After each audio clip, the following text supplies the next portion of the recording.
드리옵나이다. 아멘. 아멘. 오늘 말씀의 제목은 좀 더 넓게, 좀 더 멀리라는 말씀의 제목으로 우리 출애굽기 14장의 말씀을 이 시간 함께 나누기를 원합니다. 우리 주일 2부 예배 나오신 우리 귀한 성도님들을 주님의 이름으로 환영하며 축복합니다. 지금 여러 가지로 상황이 우리가 예배 드리기에 참 좋지 않은 환경입니다. 그럼에도 불구하고 이렇게 예배를 사모하여 나오신 우리 귀한 성도님들을 다시 한번 주님의 이름으로 축복합니다. 제가 재미난 이야기를 하나 해드리도록 하겠습니다. 한 라디오 방송에 소개된 사연이기도 한데요. 요즘 보면은 복지가 잘 되어 있잖아요. 그래서 우리 할머니들도 보면 복지관이나 우리 노인대학 등에서 인터넷을 가르쳐 드립니다. 한 할머니가 노인대학에서 인터넷을 배우며 메일 쓰는 법을 배웠습니다. 가르치는 분이 누구였냐면은 은퇴하신 교장 선생님이셨습니다. 메일을 쓰는 법을 배우니까 실습을 해봐야 되겠죠. 그래서 메일 보내는 법을 배운 할머니가 실습을 위해서 딸에게 메일 주소를 묻고는 메일을 보냈다고 합니다. 그런데 일주일이 지나도 딸에게서 답장이 안 오는 겁니다. 아니, 그래서 어떻게 된 거지? 내가 메일을 보냈는데 얘는 왜 답장을 안 쓰는 거야? 궁금하던 차에 딸에게서 전화가 왔습니다. 그리고 물었죠. 내가 너한테 메일 보냈는데 그거 못 봤어? 이상한데 엄마, 못 본 것 같은데 내가 한번 확인을 해볼게. 메일을 확인해 봤는데 메일이 안 온 거였습니다. 그래서 딸이 엄마한테 이 아이디하고 비번을 물은 다음에 엄마 계정으로 들어가서 확인을 해봤습니다. 그랬더니 어떤 일이 있었냐면요, 딸에게 메일을 보낸다라는 것이 이 어머니가 잘못 보내셔가지고 교장 선생님한테 메일을 보낸 겁니다. 근데 그 내용이 뭐였냐면 사랑해, 정말 사랑해, 하트 100개 뿅뿅뿅 이렇게 보낸 겁니다. 그런데 더 재밌는 것은요, 교장 선생님으로부터 답장이 와 있더랍니다. 교장 선생님이 뭐라고 답장을 쓰냐면 저 시간을 좀 주시죠. 네, 우리 다시 한번 우리 옆에 분들에게 우리 인사합시다. 하나님은 당신을 사랑하십니다. 당신은 소중한 사람입니다. 네, 우리 성도님들은 정말 특별하고 소중하신 분들입니다. 네, 다시 한번 주님의 이름으로 축복합니다. 네, 우리는 살다 보면은요, 누구나 다 어려운 순간을 맞이합니다. 우리 인생이라는 것이 그렇지 않습니까? 인생은 참 우리들에게 많은 무게를 짊어지어 주는 것 같습니다. 그래서 누구나 살아가면서 위기의 순간을 맞이하게 됩니다. 그러다 보면은 이 진퇴양난의 상황이 생기기도 합니다. 진퇴양난의 상황은 앞으로 나아가지도 못하고 뒤로 물러가지도 못하는, 이러지도 못하고 저러지도 못하는, 꼼짝달싹할 수 없는 그런 상황 가운데 처하기도 합니다. 이럴 때 우리 어떻게 해야 될까요? 우리 그리스도인들은 진퇴양난의 상황 속에서 과연 어떻게 이 위기를 헤쳐나가야 하는 걸까요? 오늘 본문에 보면은 이스라엘 백성들이 이런 진퇴양난의 위기 속에 있습니다. 3절을 보게 되면 광야에 갇힌 바 되었다 하리라 라는 표현이 나옵니다. 광야에 갇힌 바 되었다. 이스라엘 백성들의 앞에는 지금 뭐가 있냐면은 거대한 홍해 바다가 있습니다. 그리고 뒤에는 애굽의 군대가 뒤쫓아오고 있습니다. 그 사이에 갇힌 바 된 것을 알았을 때에 이스라엘 백성들은 큰 두려움을 느꼈습니다. 앞으로 나아가자니 홍해 바다가 막혀 있고 뒤로 물리자니 애굽 군대가 지금 쫓아오고 있어요. 상당히 다급한 상황이죠. 반면에 애굽 바로와 애굽 군사들은 다시 이들을 데려가서 노예로 착취를 할 수 있기 때문에 오히려 더 기회로 여기고 기뻐하고 있는 그런 상황 가운데 있습니다. 이런 상황에 처하자 이스라엘 백성들은 지도자인 모세를 원망하기 시작합니다. 12절을 함께 보겠습니다. 우리가 애굽에서 당신에게 이른 말이 이것이 아니냐, 이르기를 우리를 내버려 두라. 우리가 애굽 사람을 섬길 것이라 하지 아니하더냐. 애굽 사람을 섬기는 것이 광야에서 죽는 것보다 낫겠노라. 아멘. 비난의 말을 서슴없이 지금 모세를 향해서 쏟아붓고 있습니다. 모세로서는 정말 섭섭한 일이죠. 너무나도 섭섭한 말이지만 상황이 이러하니까 급기야 모세도 하나님을 향해서 부르짖기 시작합니다.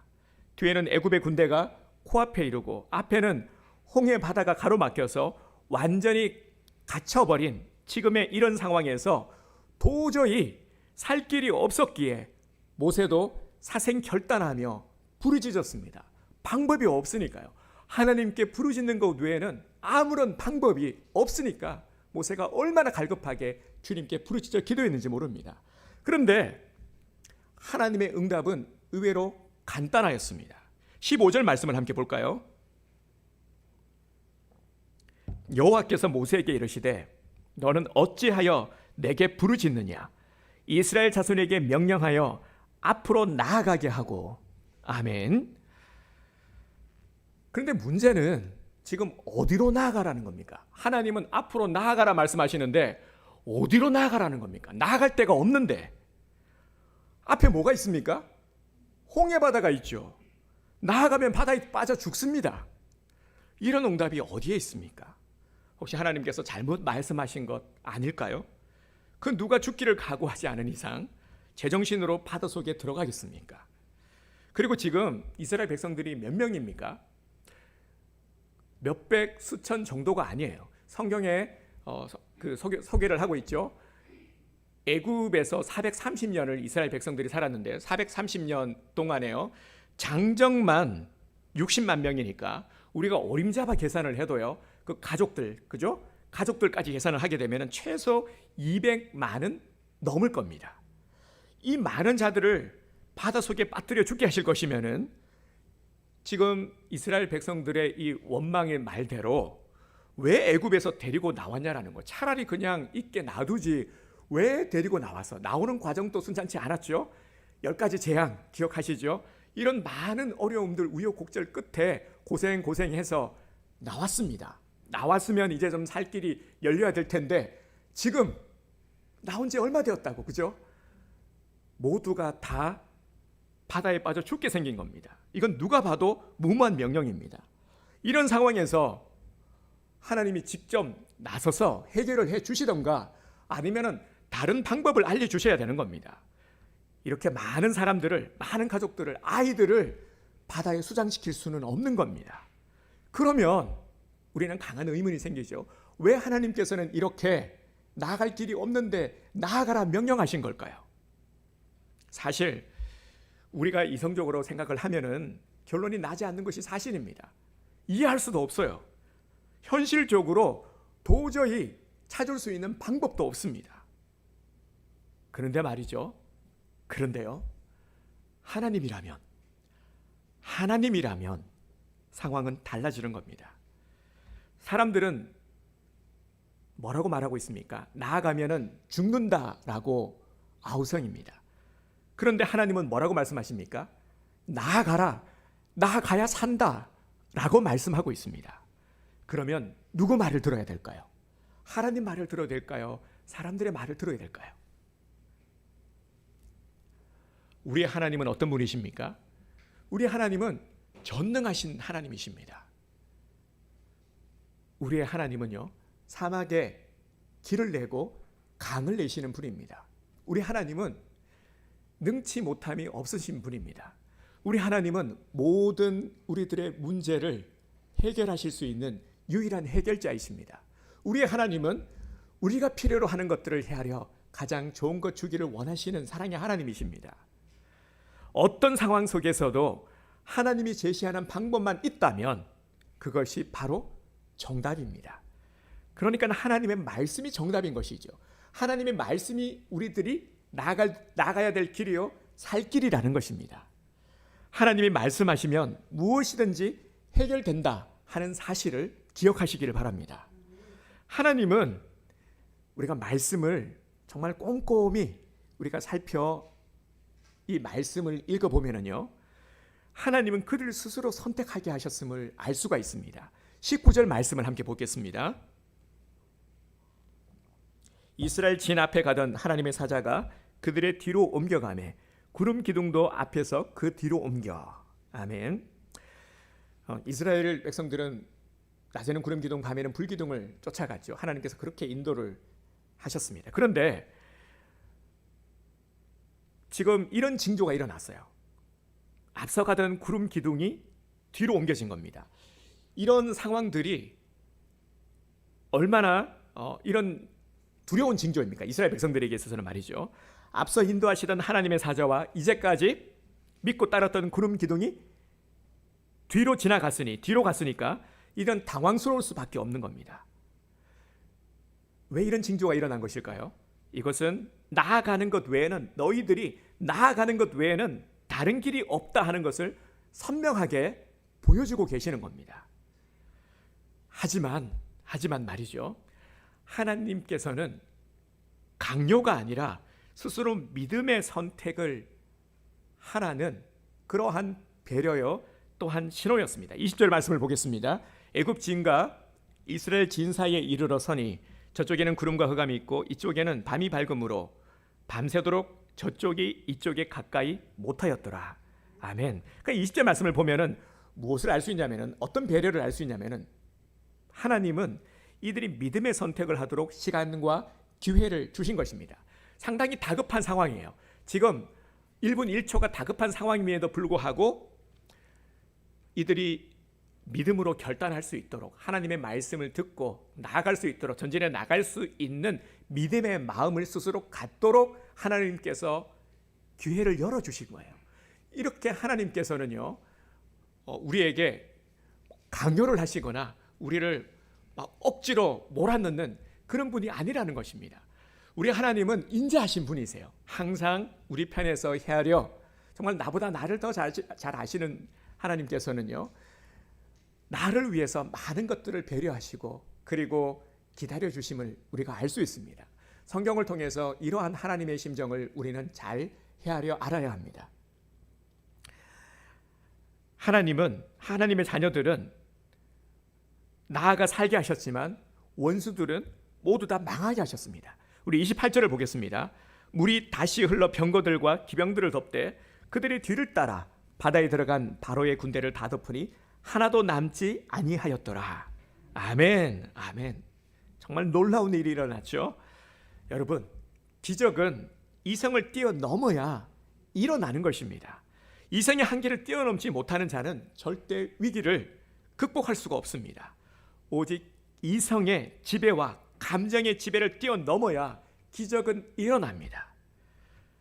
우리들은 어떤 존재들입니까? 하나님의 자녀들이지 않습니까? 하나님의 자녀는 하나님의 방법대로 살아가야 합니다. 우리는 이미요 우리가 이 세상에 존재할 때부터 하나님께서는 우리를 택정하여 부르셨죠. 그리고 우리를 구별하셨어요. 우리를 거룩한 백성이라 부르셨습니다. 거룩이라는 말은 구별됨입니다. 우리는 세상과 같지 않아요. 우리가 똑같이 세상 사람들과의 모습으로 똑같이 살아가는 것 같지만 우리는 엄연히 다른 길을 가는 사람들입니다. 우리는 특별한 존재들이에요. 왜 특별하냐? 우리는 하나님의 자녀들이기 때문에요. 하나님의 자녀들은 세상의 룰, 세상의 가치관을 따라가지 않습니다. 그러면 우리는 망하는 겁니다. 우리는 하나님의 법, 하나님의 말씀을 따라 살아가는 하나님의 자녀들입니다. 그래서 우리의 살 길은 하나님의 방법, 하나님의 말씀이라는 겁니다. 오늘 하나님께서 우리를 이끄시는 방법은 바로 말씀을 통해서 우리를 이끌고 계십니다. 그러면 답은 나왔죠. 우리가 어떻게 하면 오늘 우리도 하나님의 은혜, 하나님의 기적을 체험할 수가 있을까요? 그렇죠. 하나님께서 시키는 대로 하면 되는 겁니다. 하나님이 제시하는 방법만 믿고 따르면 되는 것이죠. 우리는 하나님의 말씀만 따르면 돼요. 하나님의 소리만 귀를 기울이면 되는 겁니다. 믿고 따르는 자는 하나님의 기적을 체험할 수 있습니다. 이것을 분명히 오늘 우리들에게 보여주고 말씀하고 계시는 겁니다. 이스라엘 백성들이 홍해의 기적을 체험했죠. 이 모세가 홍해 바다를 가르고 이스라엘 백성들을 인도한 것, 이거는 교회 다니지 않는 사람들도 알 정도로 아주 유명한 사건입니다. 그런데요, 오늘 이 말씀을 통해서 다시 한번 오늘 우리들에게 말씀하고자 하는 주님의 음성이 무엇일까요? 하나님의 메시지가 무엇일까요? 오늘 지금 우리들의 상황도 이와 비슷한 상황이라는 겁니다. 우리도 스스로 위축되고 정말 사면초가의 상황 속에서 하루하루의 삶을 살아가고 있기 때문이죠. 이스라엘 백성들이 홍해의 기적을 체험한 비결, 성경에 다른 어떤 방법이 소개되고 있지 않습니다. 다른 것들을 얘기하지 않고 있어요. 분명한 한 가지죠, 그죠? 믿음으로 말씀에 반응하여 나아가는 자에게 하나님께서 기적을 허락하신다 하는 이 분명한 한 가지 사실입니다. 22절 말씀을 함께 보겠습니다. 이스라엘 자손이 바다 가운데를 육지로 걸어가고 물은 그들의 좌우에 벽이 되니. 아멘. 여러분 혹시 상상이 되십니까? 우리 영화나 아니면 뭐 애니메이션 같은 거 보면은 이 홍해 바다의 기적, 그죠? 보신 기억이 있을 겁니다. 정말 멋지죠, 그죠? 상상만 해도 너무너무 멋진 그런 광경이 펼쳐지고 있습니다. 놀라운 일이 일어난 것이죠. 믿음으로 나아가지 않고서는 절대 이런 기적이 일어날 수가 없는 것입니다. 우리가 또 한 가지 알아야 될 것이 있어요. 신앙생활을 하면서 우리가 성숙해 가면서요, 분명히 알아야 될 것, 분명히 정립해야 될 한 가지가 뭐냐면은 바로 무모함과 믿음입니다. 믿음은 결코 무모한 도전이 아닙니다. 무모함을 우리가 믿음이라 말하지 말아야 되는 것이죠. 이전에도 제가 오후 설교 시간에 이 믿음과 무모함에 관해서 말씀을 드린 적이 있는데, 간단히 말씀을 드리면은 이렇게 정리를 하시면 됩니다. 무모함은 내가 주체가 되는 겁니다. 내가 주체가 되어서 나 자신을 믿고 내가 하고 싶은 대로 행동하는 겁니다. 이게 무모함입니다. 하지만 믿음은 다릅니다. 믿음은 내가 주체가 아니라 철저하게 하나님이 주체가 되는 겁니다. 하나님이 주체가 되어서 하나님을 믿고 신뢰하는 신앙적 행위, 이것이 바로 믿음의 행위입니다. 우리는 이 사실을 놓쳐서는 안 됩니다.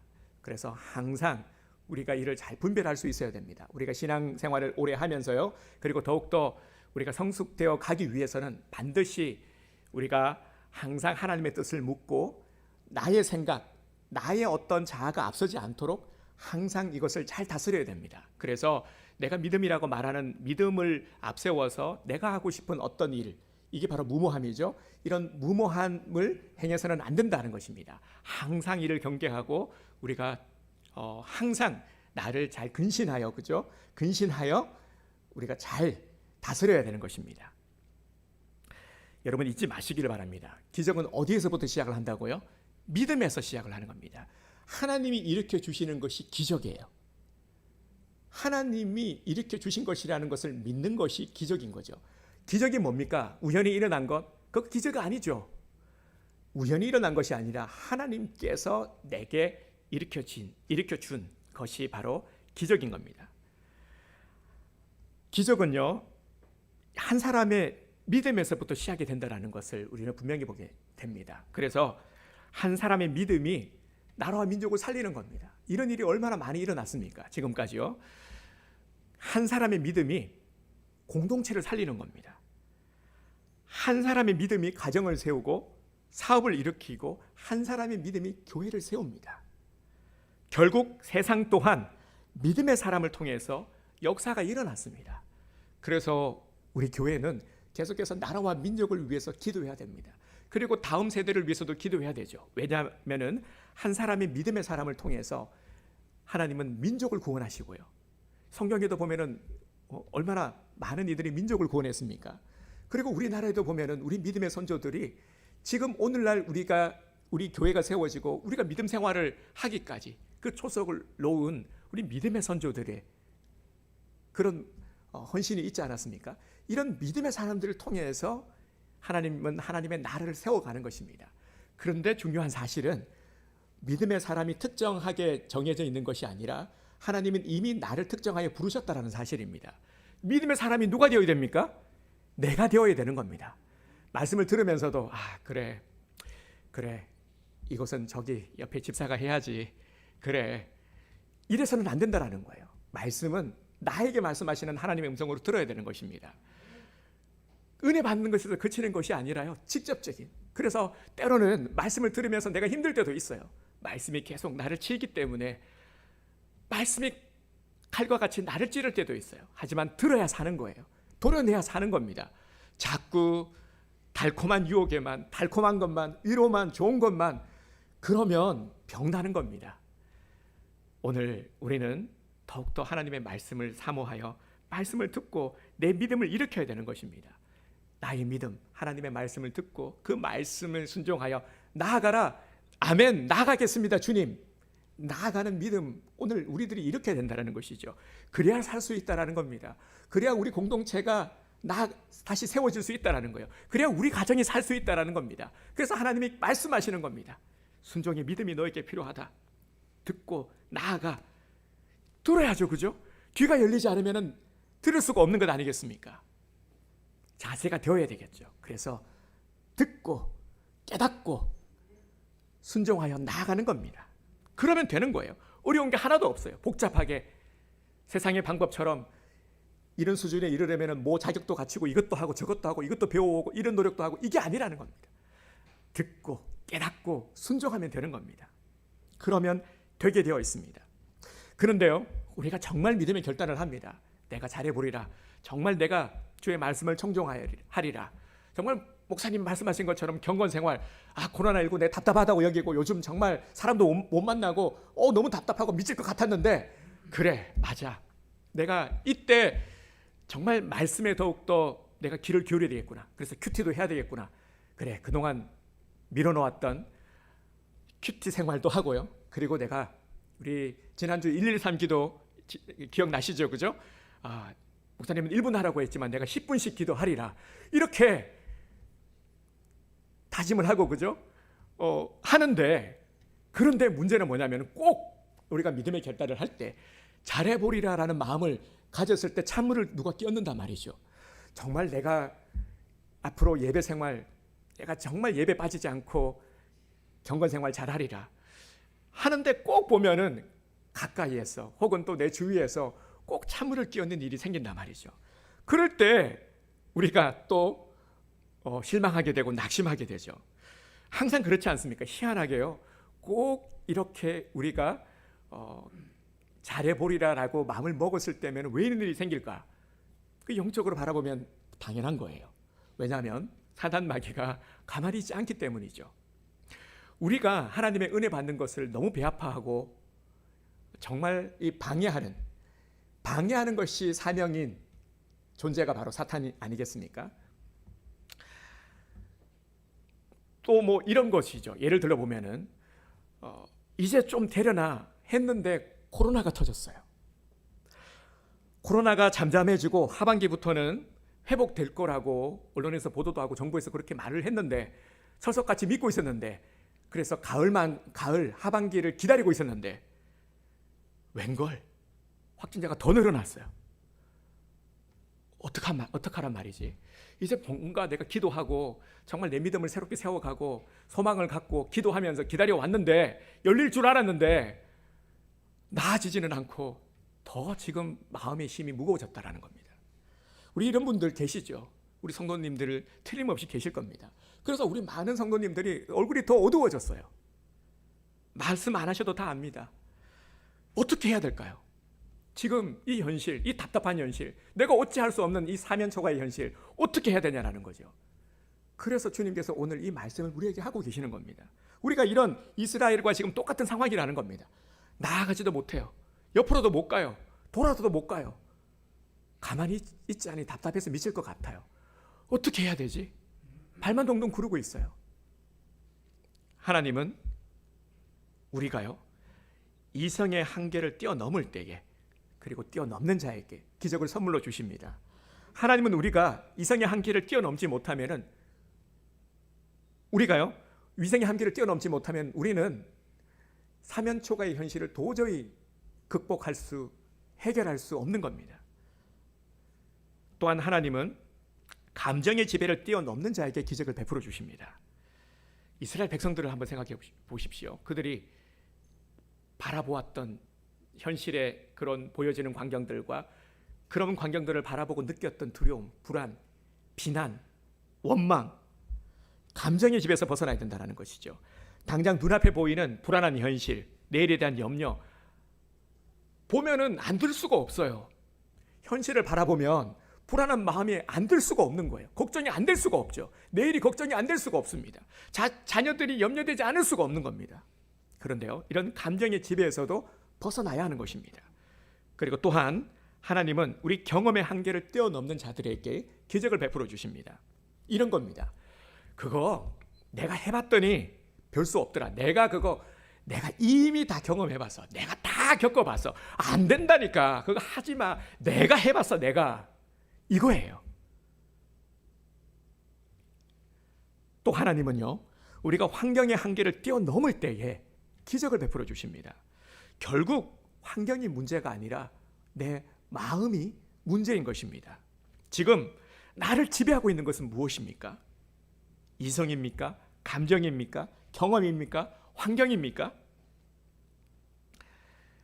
술 취한 코끼리 길들이기라는 제목의 책이 있습니다. 책의 첫 페이지에 보면은 이런 말이 나옵니다. 삶에서 우리를 힘들게 하는 것은 원하는 것을 이루지 못하기 때문이 아니라 마음을 내려놓지 못하기 때문이다. 삶에서 우리를 힘들게 하는 것은 원하는 어떤 것을 이루지 못한 것, 내가 갖지 못하고 하지 못한 그게 아니라 원하는 그 마음을 내려놓을 수 없기 때문이다 하는 말입니다. 참 와닿는 말이죠. 코끼리에 끌려다니지 말고 코끼리의 주인이 되어야 한다 하는 그런 교훈에 관한 내용입니다. 그러면 이제 우리는 어떻게 해야 할까요? 우리는 하나님을 제한해서는 안 됩니다. 항상 우리가 범하지 말아야 될 실수가 무엇이냐면은 내 기준에서 내 이성으로 하나님을 바라본다라는 것입니다. 내 기준에서 하나님을 바라보니까 하나님을 제한하게 되는 것입니다. 그래서 무한한 하나님이 아니라 유한한 하나님으로 만들어버리는 것이죠. 이런 겁니다. 하나님은 이런 것은 안 해주실 거야. 우리가 하나님에 대한 오해들 중에 하나가 이런 것이죠. 하나님을 제한하게 되면 하나님은 이런 거는 하나님이 안 해주실 거야 라는 거죠. 그거 어떻게 말할 수 있습니까? 그 말에 책임질 수 있습니까? 이건 이런 말을 해서는 안 되는데 말이죠. 하나님이 들으시면은 얼마나 실망하시겠습니까? 그런 말씀 하나님이 하신 적이 없는데. 근데 우리가 하나님의 뜻이다, 하나님은 이런 분이다 라고 우리가 생각해버리고 그런 하나님으로 만들어버리는 거예요. 하나님의 능력을 제한하지 마십시오. 내 생각, 내 이성으로 하나님을 재지 마십시오. 그래서 오늘 말씀의 제목을 이렇게 정한 겁니다. 좀 더 넓게, 좀 더 멀리 바라보자라는 겁니다. 좀 더 넓게, 좀 더 멀리 우리의 시야를 넓혀야 됩니다. 정말 우리는 우물한 개구리가 되어 있어요. 어느 순간부터 더욱더 내 눈앞에 보여있는 이 바라보는 이 현실의 시야를 벗어나지 못하고 거기에서 계속 맴돌고 있는 나를, 우리를 발견하게 된다는 것입니다. 그래서 이제부터 두려움에 내 마음을 빼앗기지 마시길 바랍니다. 이 두려움이요, 사단이 이 두려움이라는 것을 얼마나 교묘하게 잘 사용하는지 모릅니다. 두려운 마음, 이거 하나님이 주신 마음일까요? 사단이 준 마음일까요? 두려움은 사단이 주는 마음입니다. 두려운 마음을 갖게 되면은 두려움은요, 하나님의 능력을 제한하는 덫입니다. 이 덫에 우리가 갇히게 되면은 하나님을 제한하게 되는 겁니다. 나아가지도 못하게 만들고요, 하나님의 능력을 제한하게 만들고 꽁꽁 싸매어 숨게 만듭니다. 그래서 위기 가운데, 정말 이 사면초가 가운데 어떻게든 하나님께 나아와서 하나님께 매달려야 되는데, 하나님 살려주세요라고 부르짖어 기도해야 되는데 그러지를 못하는 겁니다. 그냥 없어, 어디 갔지? 저기 구석에 숨어가지고 혼자 이렇게 하고 있는 거예요. 이게 지금 우리들에게서 많이 보여지는 모습이라는 겁니다. 여러분 한번 따라서 합시다. 하나님은 문제보다 크십니다. 하나님은 문제보다 크십니다. 우리 하나님은 문제보다 크신 분입니다. 그런데 지금 나의 눈에 문제가 더 커 보인다라는 거죠. 눈앞에 보이는 홍해 바다, 이 바다 밖에 아무것도 안 보이는 거예요. 어떡하지? 나가면 죽는데 큰일 났다. 이제 끝났다. 망했다. 현실에 갇히게 되면, 문제에 갇히게 되면 지금 이런 반응을 보일 수밖에 없는 것이죠. 그런데 문제보다 크신 주님을 바라봐야 돼요. 우리 찬송가에도 보면 주님의 높고 위대하심을, 그죠? 주님의 높고 위대하심.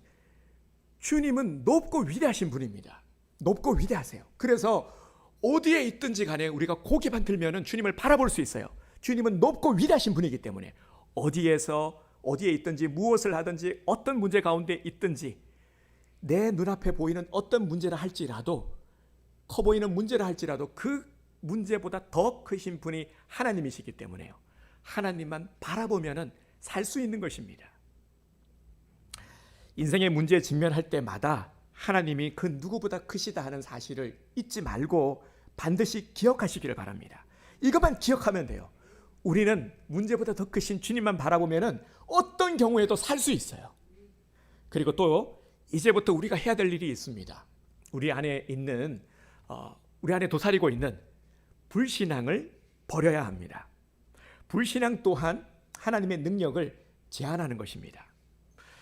불신앙은 우리가 하나님의 은혜를 체험했음에도 불구하고 하나님의 은혜라 내가 알지 못하고 믿지 못하는 겁니다. 이게 불신앙이에요. 히브리 격언 중에 의심을 얻는 자는 세상에서 제일 미련한 사람이다 라고 했습니다. 예수님은 언제나 아주 심플하게 말씀을 하셨어요. 믿으라, 행하라, 나오라. 예수님은 일어서라. 그죠? 예수님은 아주 심플하게 말씀하셨어요. 예수님이 말씀하신 것 중에 막 어렵고 어려운 말로 그리고 여러 가지로 그렇게 말씀하신 적이 없어요. 아주 심플하게 행할 것만 말씀하셨어요. 왜냐하면 믿음이 그렇기 때문에요. 믿음에는 아무런 조건이 없는 겁니다. 믿는데 복잡한 게 필요 없지 않습니까? 그래서 단순하게 믿고 따를 때 기적과 능력이 일어납니다. 나아가라 했는데 지금 나아가야 될 확률과 내가 다른 길을 모색해야 될 것들을 분석하고 이렇게 했을 때 뭐가 유리하고 뭐가 불리하고 따지다 보면은 아무것도 해결되지 않고 골든타임을 놓치게 되는 것이죠. 그래서 우리가 믿음에 있어서는 좀 단순해질 필요가 있는 겁니다. 단순하게 듣고 믿고 나아가면 되는 거예요. 그러면 하나님 나머지는 맡기고요. 그리고 주어진 일에 우리는 언제나 최선을 다하는 겁니다. 다시 한번 저를 따라서 선포해 주시길 바랍니다. 나는 할 수 있다.